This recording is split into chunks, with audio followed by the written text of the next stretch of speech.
Assalamualaikum warahmatullahi wabarakatuh. Perkenalkan, nama saya Falik Agil Kusuma dengan NPM 242120100006 dengan prodi Teknik Mesin Reguler B semester 4, mata kuliah Multimedia dengan dosen pengampu pengajar Bapak Teddy. Di sini saya akan membuat video tutorial pembongkaran kampas rem depan Honda Brio, pengecekan ataupun pergantian. Baik, kita lanjut ke video tutorialnya. Baik, pertama-tama yang harus disiapkan adalah kunci 19.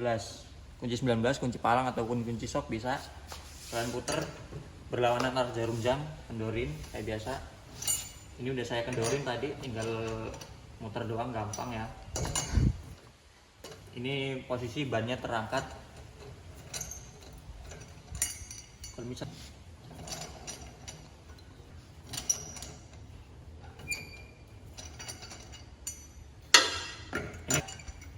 berlawanan dari arah jarum jam, maksudnya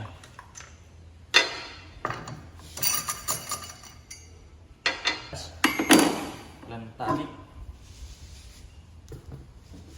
Nah, sini deketin.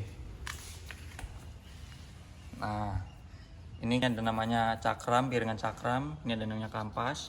Ini ada kalipernya, di belakang ada bracket kaliper. Nah, habis itu kalau kalian cuma mau pengecekan kampas rem atau pergantian kampas rem nggak sama piringan cakram, kalian cukup buka baut yang di belakang ini. Nah, yang ini ada baut 12, satu di atas, satu di yang ini. Tapi kalian cukup buka yang satu aja, yang bawah ini. Kalian buka sama berlawanan arah jarum jam. Kalau dari arah sana, kalau dari arah sini dia searah jarum jam. Jangan sampai salah muter, nanti takutnya patah. Kita putar dulu gini. Nah, ini kita buka, kita pakai kunci 12, terserah mau kunci 12 sok atau 12 ring pas, nggak masalah. Kita buka aja bautnya yang bawah.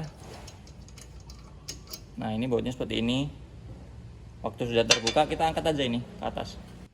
Nah, ini kita angkat aja seperti ini. Agak keras biasanya. Nah, kita angkat, taruh di atas ini. Nah, ini kita lihat aja kampasnya, kita tarik. Nah, kita tarik kampas yang depan, yang bagian sisi luar, kita dorong yang sisi dalam. Nah, kampasnya seperti ini. Ini karena kampasnya masih baru ya, belum terlalu lama diganti, masih baru, jadinya masih tebel. Ini ada toleransinya, celah toleransi. Habis itu coba sini.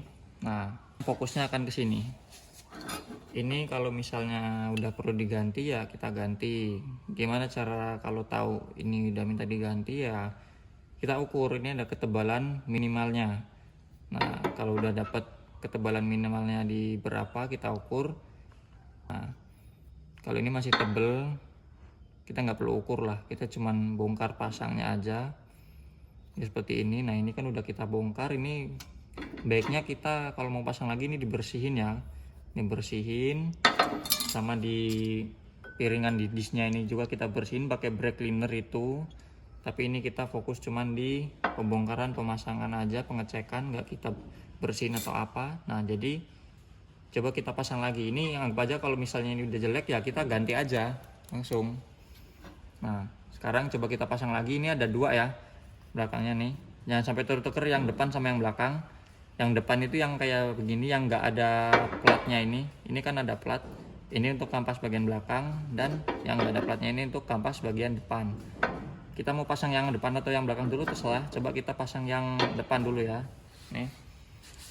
Nah, cara pemasangannya jangan sampai terbalik seperti ini atau seperti ini bahkan. Nah, jangan sampai ya, nanti bahaya itu. Besi soalnya ini, besi ketemu besi ya nggak bisa ngerem kan. Nah, ini bagian kampasnya kita pasang yang bener tuh seperti ini bentuknya.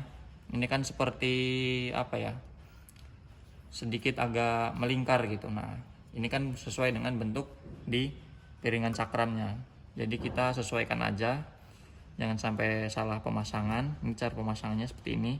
Kalian tempelkan sisi atas dan sisi bawah, kalian dorong aja. Nah, kalau udah seperti ini, nah ini atasnya, bawahnya, ini kita dorong aja. Nah, tuh tinggal kita dorong. Nah, ini yang bagian depan sudah terpasang rapi, udah pas. Nah, ini tinggal yang bagian belakang. Yang bagian belakang ini juga kita perlu pasang sama ya, jangan sampai salah, jangan sampai seperti ini atau malah seperti ini, nggak bisa ya karena ada ininya. Kalau yang depan bisa terbalik, kalau yang belakang kayaknya nggak mungkin terbalik, mungkin cuma terbalik di bentukannya doang. Jadi ini cara pemasangannya seperti ini, kampasnya di dalam menghadap ke arah piringan cakram, sama kita pasangnya kita dorong kayak tadi, pasin atas dan bawahnya kita dorong ke dalam. Nah ini kan videonya agak susah ya kalau ngambilnya dari sini, jadi ya udahlah begitu aja ya. Nah kalau yang depan tadi kan udah jelas caranya bagaimana. Kalau sudah begini dipastikan ini ada platnya. Platnya ini jangan sampai nggak terpasang di atas, di bawah, di belakang, sama yang di depan ada platnya. Kalau sudah kita tutup aja, tutup lagi seperti ini. Nah ini agak seret karena ya memang masih baru ya kampasnya, belum lama. Nah kalau sudah terpasang seperti ini jangan lupa baut yang kecil ini, baut 12 jangan sampai nggak terpasang. Kalau nggak terpasang ntar bahaya ini kita pasang, kita kancingin lagi kayak semula. Kalau nggak pas ini bisa digerakin kan, dikencengin sebelum dipaskan pakai kunci 12, kita putar, kita kencangkan. Nah sudah kencang yang atas, siapa tahu juga tadi kendor, kita kencangkan lagi. Nah ini kendor. Nah setelah sudah kencang depan dan belakang sudah, sekarang kita cuman tinggal pemasangan ban.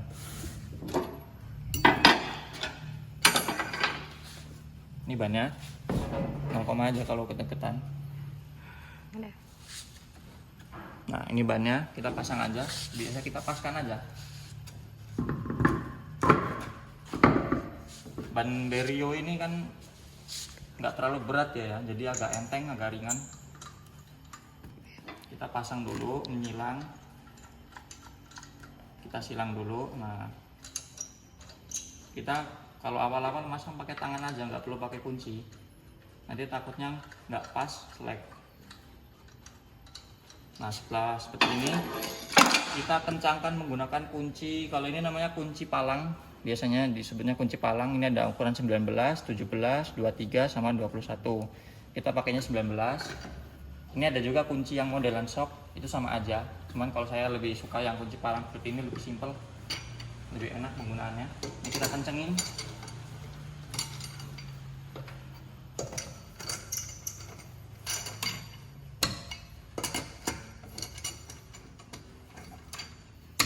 Nah udah seperti ini, kita boleh turunin daripada hidrolik kan, ini kan pakai hidrolik, diganjel sini. Ini kan ada ganjalnya, bisa kita turunin biar bisa kencangin. Nah ini kalau udah kita turunin 1, 2, 3, 4, bisa kita kencangin baut 4-4-nya, jangan sampai ada yang kendor. Sudah selesai. Nah seperti itu jadi tutorialnya, simple, tidak lama dan tidak sulit. Berikut tutorial singkat dari saya. Apabila ada salah kata ataupun yang kurang jelas, saya mohon maaf. Bila teman-teman ada yang mau ditanyakan, silahkan tanyakan di kolom komentar. Terima kasih sudah menonton video saya. Saya akhiri. Wassalamualaikum warahmatullahi wabarakatuh.